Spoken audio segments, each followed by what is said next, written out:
Hi ನಮಸ್ತೆ, welcome back to ಯುದ್ವಿಗೌಡಾಸ್ vlog. ಈ ವ್ಲಾಗು ಫಸ್ಟ್ ಡೇ ಆಫ್ ನವರಾತ್ರಿದು ವ್ಲಾಗು. ಇವತ್ತು ಶೈಲಪುತ್ರಿ ದೇವಿನ ಪೂಜೆ ಮಾಡ್ತಾರೆ. ಹಾಗೆಯೇ ಇವತ್ತಿನ ಬಣ್ಣ ಬಂದು white is a symbol of peace and purity. ನಾನು ಬೆಳಗ್ಗೆನೇ ಸ್ನಾನ ಮಾಡಿ ಹೊಸ್ಲೆಲ್ಲ ತೊಳೆದು ಕುಂಕುಮ ಇಡ್ತಾಯಿದ್ದೀನಿ. ಫಸ್ಟ್ ಎಲ್ಲದಕ್ಕಿಂತ ಮುಂಚೆ ಹೊಸ್ಲು ಪೂಜೆ ಮಾಡಬೇಕಲ್ವ, ಸೊ ಅದಕ್ಕೋಸ್ಕರ ಮತ್ತು ರಂಗೋಲಿ ಹಾಕ್ತಾಯಿದ್ದೀನಿ. ನಾನು ರಂಗೋಲಿ ಬೇರೆ ಥರದ್ದು ಎಲ್ಲ ಅಂದರೆ ಬೇರೆ ದಿನ ಎಲ್ಲ ಹಾಕ್ತೀನಲ್ಲ ಆ ಥರ ಹಾಕಲ್ಲ. ಇವಾಗ ಸ್ವಲ್ಪ ಸ್ಪೆಷಲಾಗೆ ಹಾಕ್ತೀನಿ. ರಂಗೋಲಿನ ಸಿಂಪಲಾಗೆ ಬಿಡ್ತೀನಿ, ಬಟ್ ಅದಕ್ಕೆ ಫ್ಲವರ್ಸ್ನ ಫಿಲ್ ಮಾಡ್ತೀನಿ. ಸೆಂಟರ್ಗೆ ಇವತ್ತಿಂದು ಯಾವ ಬಣ್ಣ ಇರುತ್ತೋ ಅಂದರೆ ಇವತ್ತು ವೈಟ್ ಕಲರ್ ಅಲ್ವಾ, ಆ ಬಣ್ಣದ ಹೂವನ್ನ ಮಧ್ಯಕ್ಕೆ ಫಿಲ್ ಮಾಡ್ತೀನಿ.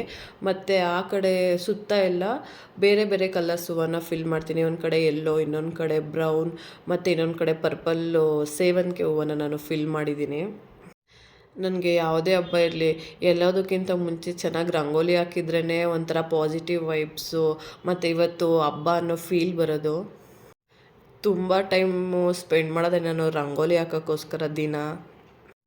ನಾನು ನವರಾತ್ರಿಲಿ 2 ಟೈಮ್ಸ್ ಅಂದರೆ ಬೆಳಗ್ಗೆ ಮತ್ತು ಸಂಜೆ 2 ಟೈಮೂ ಬಾಗಿಲು ತೊಳೆದ್ಬಿಟ್ಟು ರಂಗೋಲಿ ಹಾಕ್ತೀನಿ. ರಂಗೋಲಿ ಚೇಂಜ್ ಮಾಡಿಬಿಟ್ಟು ಮತ್ತು ಹೂವುಗಳ್ನೂ ಕೂಡ ಚೇಂಜ್ ಮಾಡ್ತೀನಿ. ನೋಡಿ ಇದು ಔಟ್ಲುಕ್ಕು ರಂಗೋಲಿದು ಹೆಂಗಿದೆ ಅಂತ. ಈ ಕೆಲಸ ಎಲ್ಲ ಆದಮೇಲೆ ದೇವ್ರ ಮನೆ ಎಲ್ಲ ಕ್ಲೀನ್ ಮಾಡಿಕೊಂಡು ದೇವ್ರಿಗೂ ಕೂಡ ವೈಟ್ ಕಲರ್ ಹೂವು ಇಟ್ಟಿದ್ದೀನಿ. ಮತ್ತು ಸೆಂಟ್ರಲ್ಲಿ ಚೆನ್ನಾಗಿ ಕಾಣಿಸ್ಲಿ ಅಂತ ಯೆಲ್ಲೋ ಕಲರ್ ಮಿಕ್ಸ್ ಮಾಡಿದ್ದೀನಿ. ಹಿಂದಿನ ದಿನ ಪಿತೃಪಕ್ಷ ಇರೋದ್ರಿಂದ ದೇವ್ರ ಮನೆಯೆಲ್ಲ ಫುಲ್ ಕ್ಲೀನ್ ಮಾಡಿಕೊಂಡ್ರೆ ಬೆಟರು. ದೇವ್ರಿಗೆಲ್ಲ ಹೂವು ಇಟ್ಟು ದೇವ್ರ ಮನೆ ಕ್ಲೀನ್ ಮಾಡಿ ನೈವೇದ್ಯ ಮಾಡೋಣ. ನೈವೇದ್ಯಕ್ಕೆ ಅಂತ ಮೊಸರನ್ನ ಮಾಡ್ತಾಯಿದ್ದೀನಿ. ಮೊಸರನ್ನ ಇವತ್ತು ದೇವಿಗೆ ಪ್ರಿಯವಾದ ಕಲರ್ ವೈಟ್ ಅಲ್ವಾ, ಸೊ ಅದಕ್ಕೆ ವೈಟ್ ಆಗಿಲ್ಲಿ ನೈವೇದ್ಯನು ಅಂತ ಮೊಸರನ್ನ ಮಾಡ್ತಾಯಿದ್ದೀನಿ. ಅದಕ್ಕೇ ಒಗ್ಗರಣೆ ಹಾಕ್ತಾಯಿದ್ದೀನಿ. ಅನ್ನಕ್ಕೆ ಸ್ವಲ್ಪ ಮೊಸರು ಮತ್ತು ಸ್ವಲ್ಪ ಉಪ್ಪು ಮಿಕ್ಸ್ ಮಾಡಿದ್ದೀನಿ. ನೀವು ಬೇರೆ ಬೇಕಿದ್ದರೂ ಇಡ್ಬೋದು, ಬಟ್ ನಾನು ವೈಟ್ ಕಲರ್ ದೇವ್ರಿಗೆ ಪ್ರಿಯ ಅಂದ್ಬಿಟ್ಟು ಮೊಸರನ್ನೇ ಮಾಡಿದ್ದೀನಿ.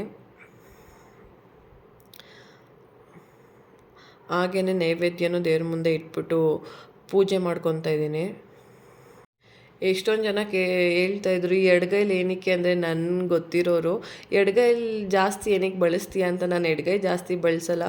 ನಾನು ಫ್ರಂಟ್ ಕ್ಯಾಮ್ರಾದಿಂದ ಶೂಟ್ ಮಾಡೋದ್ರಿಂದ ಅದು ನಿಮಗೆ ವೈಸ್ ವರ್ಸ ಥರ ಕಾಣಿಸುತ್ತೆ. ನಾನು left hand right hand left hand ಥರ ಕಾಣಿಸುತ್ತೆ ಅಷ್ಟೇ. ಆದಷ್ಟು ಬೆಳಗಿಂದು ವಿಡಿಯೋ ಮತ್ತು ಸಂಜೆ ಬಾಗಿಲೆಲ್ಲ ತೊಳೆದು ಮತ್ತು ರಂಗೋಲಿ ಹಾಕ್ತಾಯಿದ್ದೀನಿ. ನಾನು ಆವಾಗಲೇ ಹೇಳಿದ್ನಲ್ಲ, ನಾನು 2 ಟೈಮ್ಸು ರಂಗೋಲಿ ಹಾಕ್ತೀನಿ ನವರಾತ್ರಿ ಟೈಮಲ್ಲಿ ಅಂತ. ಇವಾಗಲೂ ಅಷ್ಟೇ ರಂಗೋಲಿ ಮಾತ್ರ ಬೇರೆ ಥರ ಹಾಕ್ತೀನಿ. ಸೆಂಟರಲ್ಲಿ ವೈಟ್ ಕಲರು ಫಿಲ್ ಮಾಡಿ ಸುತ್ತ ಕಲರ್ ಫಿಲ್ ಮಾಡ್ತೀನಿ.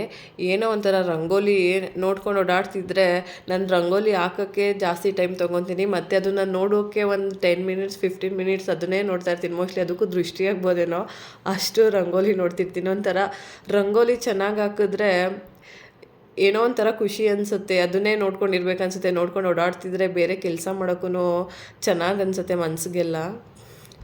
ಹಾಗೆಯೇ ರಂಗೋಲಿ ಎಲ್ಲ ಹಾಕಾಗಿದ್ದೆ. ಆಮೇಲೆ ಈ ಕಡೆ ನನ್ನ ಮಗಳೂ ಸ್ವಲ್ಪ ಹೆಲ್ಪ್ ಮಾಡ್ತಾಯಿದ್ದಾಳೆ, ಅದು ಮಾಡೋಕ್ಕೆ ಇದು ಮಾಡೋಕ್ಕೆ. ನಾನು ಹೂವು ಇಡ್ತೀನಿ ಅಂತ, ಮತ್ತು ಅದ್ರ ಜೊತೆಗೆ ಹೂವು ಎಲ್ಲ ಬಿಡಿಸ್ಕೊಡೋಕ್ಕೂ ಹೆಲ್ಪ್ ಮಾಡ್ತಿದ್ದಾಳೆ. ಇವಳಿಗೆ ಈಗ 4 ಇಯರ್ಸ್ ಇನ್ನೂ ಕಂಪ್ಲೀಟ್ ಆಗಿಲ್ಲ, ನವೆಂಬರಿಗೆ ಕಂಪ್ಲೀಟ್ ಆಗುತ್ತೆ. ಈಗ ಈ ಥರ ಕೆಲಸ ಮಾಡ್ಕೊಡೋದಕ್ಕೆ ಮತ್ತು ಪೂಜೆ ಮಾಡೋದಕ್ಕೆ ಅವಳಿಗೆ ಲಾಂಗ್ ಟ್ರೆಡಿಷ್ನಲ್ ಡ್ರೆಸ್ಸು, ಬಳೆ, ಕುಂಕುಮ ಇದಂದರೆ ಇಷ್ಟ. ಮುಂದೆ ಹೆಂಗೋ ಗೊತ್ತಿಲ್ಲ, ಬಟ್ ಇವಾಗಂತೂ ಅದೆಲ್ಲ ಇಷ್ಟಪಡ್ತಾಳೆ. ನೋಡಿ, ಇವಳಿಗೂ ವೈಟ್ ಕಲರ್ ಡ್ರೆಸ್ ಹಾಕಿ ರೆಡಿ ಮಾಡಿದ್ರೆ ನಂದೊಂದು ಶೂಟ್ ಮಾಡಮ್ಮ, ವೀಡಿಯೋ ಮಾಡಮ್ಮ ಅಂದ್ಬಿಟ್ಟು ಇದು ಮಾಡ್ತಾಯಿದ್ದಾಳೆ. ಬೆಳಗ್ಗೆ ಮೊಸರನ್ನ ಇಟ್ಟಿದ್ದೆ, ಅದನ್ನೇ ನೈವೇದ್ಯಕ್ಕೆ ಏನಕ್ಕೆ ಇಡೋದು ಅಂದ್ಬಿಟ್ಟು ಇವಾಗ ಸ್ವಲ್ಪ ಆ್ಯಪಲ್ಲು, ಡ್ರೈ ಫ್ರೂಟ್ಸು, ಸ್ವಲ್ಪ ಜೇನುತುಪ್ಪ ಮಿಕ್ಸ್ ಮಾಡಿಬಿಟ್ಟು ಬೇರೆ ನೈವೇದ್ಯ ಮಾಡ್ತಾಯಿದ್ದೀನಿ. ಈಗಲೂ ಅಷ್ಟೇ ದೇವ್ರ ಮನೆ ಹೂವು ಏನು ಚೇಂಜ್ ಮಾಡಲ್ಲ. ಪೂಜೆ ಮಾಡಿಕೊಂಡು ನಾನು ತುಪ್ಪದ ದೀಪ ಹಚ್ತಾಯಿದ್ದೀನಿ. ಒಬ್ಬರು ಅಖಂಡ ಜ್ಯೋತಿ ಅಂತ ದೀಪ ಎಲ್ಲ ಹಚ್ತಾರೆ. ನಾನು ಈ ಸಲ ಎಲ್ಲ ಹಚ್ಚೋಣ ಅಂದ್ಕೊಂಡೆ, ಬಟ್ ಬೇರೆ ಏನೋ ರೀಸನ್ ಇದರಿಂದ ನಾನು ಈ ಸಲ ಅದೆಲ್ಲ ಮಾಡಿಲ್ಲ.